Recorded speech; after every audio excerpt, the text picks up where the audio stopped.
భరద్వాజ గారు, మనం ఇప్పుడు ఒక ప్రకృతి విపత్తులు సినిమా పరిశ్రమ విడదలేని సంబంధం అనుబంధం అని ఏదో చెప్తుంటాం, ఎక్కువ వింటుంటాం. అవును అవును. ఇప్పుడు చూస్తే రెండు తెలుగు రాష్ట్రాల్లో వెలతాండం నడుస్తుంది. వరదలు వచ్చేసి ముఖ్యంగా ఏపీ విజయవాడ బాగా కష్టాల్లో ఉంది. అవును ఈ టైంలో ఇండస్ట్రీ స్పందించాల్సిన టైము కొంతమంది స్పందించారు. అవును. ఏంటి ఈ సినిమా ఇండస్ట్రీకి విపత్తులకు సంబంధం ఏంటి?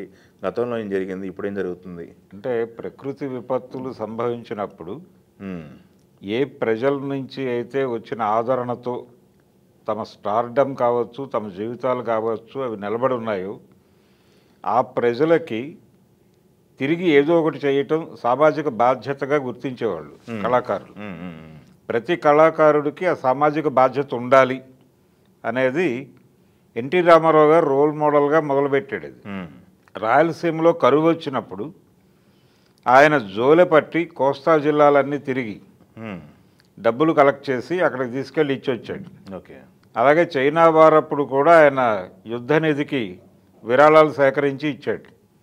అంటే తన షూటింగులు ఆపేసుకుని షూటింగులకు గ్యాప్ ఇచ్చి పూర్తిగా వచ్చి రోడ్ల మీద తిరుగుతూ ప్రజల్లోకి వెళ్ళి విరాళాలు సేకరించటం అనే యాక్టివిటీ తెలుగు సినిమా పరిశ్రమలో మొదలుపెట్టినవాడు ఎన్టీ రామారావు గారు. ఓకే. అంటే తను విరాళం ఇచ్చి ఊరుకోవటంగా కాకుండా తన ఇమేజ్ని కూడా, అంటే తను నేరుగా ప్రజల్లోకి వచ్చి జోలె పట్టడం అనే కార్యక్రమం మొదలుపెట్టాడు ఆయన. ఇది చాలా సందర్భాల్లో కొనసాగించాడు. 77లో ఉప్పెన వచ్చింది. అది తెలుగు ప్రజల జీవితాల్లో చెరిగిపోని జ్ఞాపకం. దివిసీమ ఉప్పెన కదా. దివిసీమ ఉప్పెన వచ్చినప్పుడు నాగేశ్వరరావు గారిని కూడా కలుపుకుని ఆయన ఇద్దరూ కలిసి తిరిగారు. ఇద్దరూ కలిసి తిరిగిన తర్వాత అదే టైంలో కొన్ని కళారూపాలు ప్రదర్శించారు, టికెట్ ప్రదర్శనలు. ఓకే. తద్వారా వచ్చినటువంటి డబ్బులు తీసుకెళ్ళి అక్కడ ఇచ్చొచ్చారు. ఇలాంటి యాక్టివిటీ చాలా క్రియాశీలకంగా పాల్గొని చేసేవాళ్ళు అందరూ. అలాగే చాలా సందర్భాల్లో కృష్ణ గారు కూడా టీములు కట్టి ఆయన కూడా లీడ్ చేసి నాటక ప్రదర్శనలు చేసి తద్వారా వచ్చినటువంటి డబ్బులు తీసుకెళ్ళి ఇవ్వటం, ఇవన్నీ చేశారు అందరూ. అంటే కేవలం విరాళాలు ప్రకటించి వదిలేయకుండా తమ వంతు ఏదో ఒక కంట్రిబ్యూషన్ ఉండాలి అనే యాక్టివిటీ చేసేవాళ్ళు. జమున గారు కూడా ఇది ఒక దశ. ఆ తరువాత ఈ జోలి పట్టడం అనేది నెమ్మదిగా వెనకతట్టు పెట్టి విరాళాలు ప్రకటించడం అనేది జరుగుతోంది. ఇప్పుడు ఆ కండిషన్ ఉంది. ఓకే. ఏపీలో ప్రస్తుతం అంటే కృష్ణానదికి ఇలాంటి వరద రావటం అనేది ఇంతకుముందు ఎప్పుడూ లేదు. ప్రకాశం బ్యారేజ్ గతంలో చూడని వరద ఇది అంటున్నారు. దాదాపుగా విజయవాడ మునిగిపోయింది.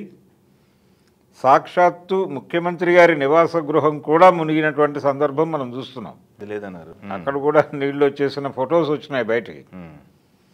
అయితే ఏది ఏమైనప్పటికీ కరకట్ట ఆ ప్రదేశం అదంతా కూడా కొంత ముంపు ప్రాంతానికి వచ్చింది.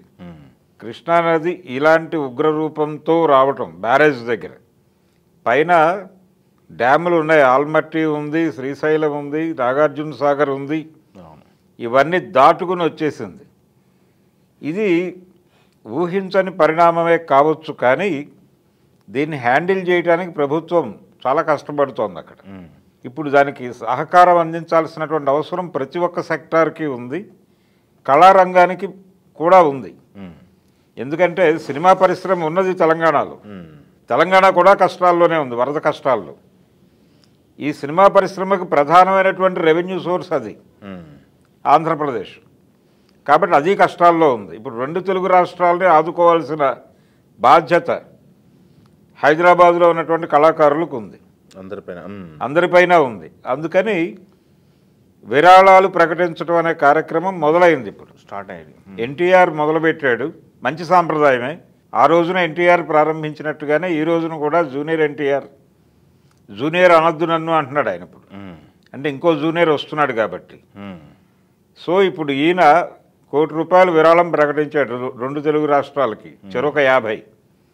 అలాగే అశ్విని దత్ గారు ఒక 25,00,000 ఏపీకి ప్రకటించాడు, ఆయన తెలంగాణకి ఇంకా ప్రకటించలేదు. తర్వాత విశ్వక్సేన్ అక్కడ ఒక 5,00,000, ఇక్కడ ఒక 5,00,000 ప్రకటించాడు. ఇలా మొదలైంది. ఇంకా ప్రకటించాల్సినటువంటి లిస్టు చాలా ఉంది. బన్నీ మొన్న ఈ మధ్యకాలంలో చిరంజీవి గారు వీళ్ళందరూ కూడా కేరళలో వరదలు వచ్చిన సందర్భంగా ప్రకటించడం మాత్రమే కదా, అక్కడికి వెళ్ళి అవును, ముఖ్యమంత్రిని కలిసి ఇచ్చొచ్చారు. చిరంజీవి గారు ప్రకటించారు, వెళ్ళొచ్చారు. ఆయన బన్నీ ప్రకటించాడు, ప్రభాస్ 2 కోట్లు ఇచ్చినట్టు 2 కోట్లు ఇచ్చాడు.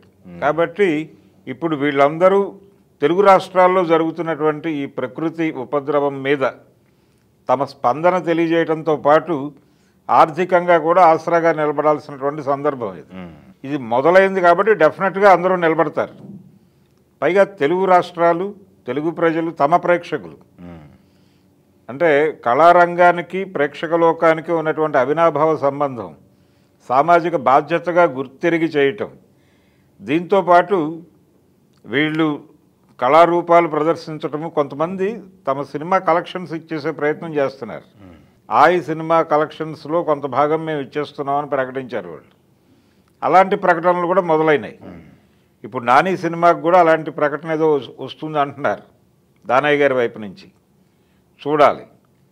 ఇలా రకరకాల పద్ధతుల్లో సహాయం చేయటం అనేది మనకు ఒక ట్రెడిషన్ ఉంది. ఆ ట్రెడిషన్ కొనసాగింపులో భాగంగా ఇప్పుడు ఈ పద్ధతిలో విరాళాల ప్రకటన జరుగుతుంది. ప్రతిసారి స్పందించింది కళారంగం. ప్రతి సందర్భంలోనూ ఆ టైంకి ఎవరైతే లైమ్లైట్లో ఉన్నటువంటి హీరోలు ఉన్నారో వాళ్ళందరూ కూడా విరాళాలు ప్రకటించి ప్రభుత్వానికి ఆసరాగా నిలబడినటువంటి సందర్భం ప్రతిసారి ఉంది. ఈసారి కూడా తమ వంతు కృషి చేస్తున్నారు మనవాళ్ళు. ఇంకా మొదలవలేదు ఏమిటి అనుకుంటున్నారు, కానీ మొదలైంది, అది కొనసాగుతుంది డెఫినెట్గా. గతంలో ఎలాగైతే సహకారం అందించారో అదే పద్ధతిలో ఈసారి కూడా ప్రభుత్వాలకి, 2 ప్రభుత్వాలకి అండగా నిలబడతారు.